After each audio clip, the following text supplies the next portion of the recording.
உள்ளத்தாமரை கிட்டிக்கும் பற்றும் நம்பணி வெற்றி பாதையில் பத்தும் நாள் வரை சித்திக்கும் முற்றி கொம்பனை பற்றி பாரதில் உள்ளத்தாமரை கிட்டிக்கும் பற்றும் நம்பணி வெற்றி பாதையில் பத்தும் நாள் வரை சித்திக்கும் தித்தித்தலது சித்திக்கும் சித்தித்தலது தித்திக்கும் சித்தித்தலது தித்திக்கும் தித்தித்தலது சித்திக்கும் சங்கர சங்கரி பங்கைய கண்களில் மங்களம் பொங்கிட வந்தானே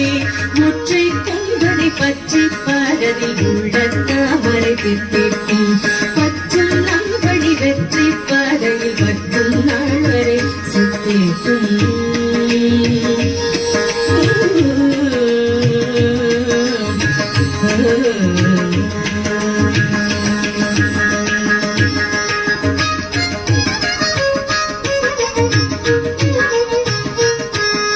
மத்தியுடன் பூவை போட்டான் பொன்னை தரும்